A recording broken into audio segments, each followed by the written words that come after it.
I want to begin by talking about wealth and power. What is wealth?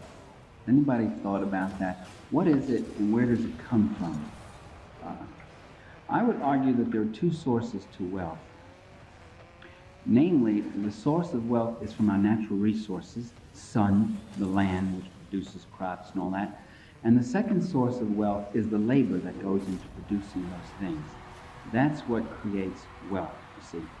The thing that, for instance, transforms a tree, which is a worthless object in terms of market, not ecologically, but in terms of market and wealth, the thing that transforms a tree into a lectern or a chair or a book or paper, whatever else, is the labor that goes into harvesting the timber and producing it and turning it into furniture and all that sort of thing.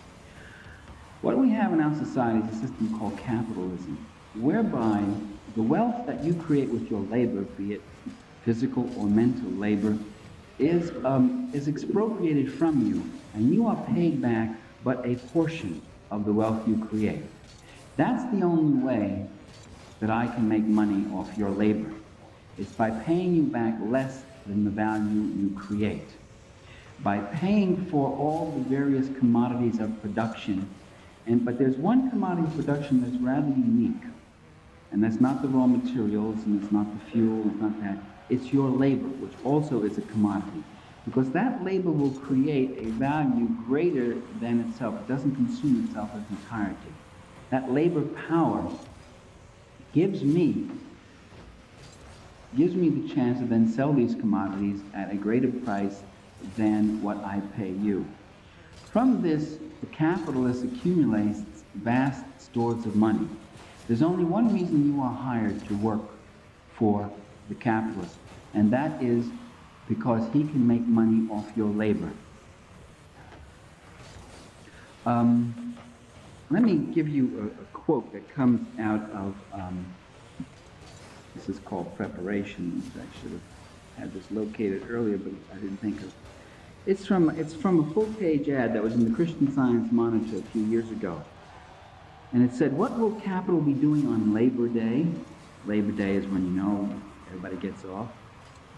Working, building new plants, starting new businesses, funding innovation and growth, developing more energy to fuel the economy. Part of the capital that creates jobs comes from the earnings of American industry. Throughout the economy, stronger earnings can provide the capital to create more and better jobs, etc. So as we celebrate Labor Day, let's not forget capital. It works too. Ladies and gentlemen, I want to maintain that that's a lie.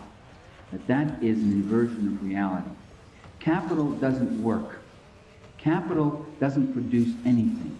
It is the thing that is produced by labor. You could have all the capital in the world. You could be as rich as Nelson Rockefeller, and you could not produce this building, nor this little microphone, or this little light bulb. Only human labor can produce those things. The message we get is that capital creates rather than is created. And that's the message that's given again and again. This is not to say that only physical labor creates wealth. There are managers, and they do important things, and planners and all that sort of thing. But those people aren't the capitalists. The person who makes the profits is a person who doesn't work. Profits are the thing you make by not working. People always say to me, well, aren't you a capitalist then? Look at the profits you make on your books.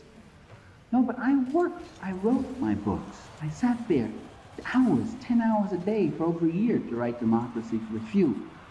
Killing myself, doing Canadian Air Force exercises to keep my body from falling apart. I worked. That was my labor that went into that book. And the copy editor who went over that manuscript, he works and puts his labor into it, or her labor into it.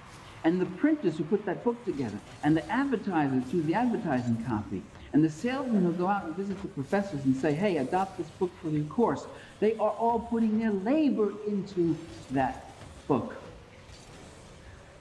Man who makes profits on my book, the capitalist, is the former Prime Minister of England, Harold Macmillan, because the Macmillan family owns St. Martin's Press. And Macmillan puts no labor into that book, but he makes more per copy than I do. The author might get anywhere from 7 to 10%, 15% on the book. Macmillan gets much more. He gets 20 to 25%, and he does no work, you see. He can then use the money that he gathers from the labor of all these other people, the printers, the copy editors, the authors, and all that, and he can go out and become a statesman and rule England and set down laws as to what is right and proper for the protection of property and such.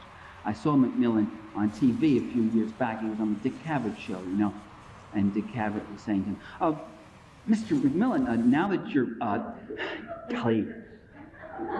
that you're no longer prime minister, what do you do to sustain yourself, support yourself?" And he said, "Well, the family has a little publishing house which does quite well, thank you." You know, and I'm sitting there going, "You."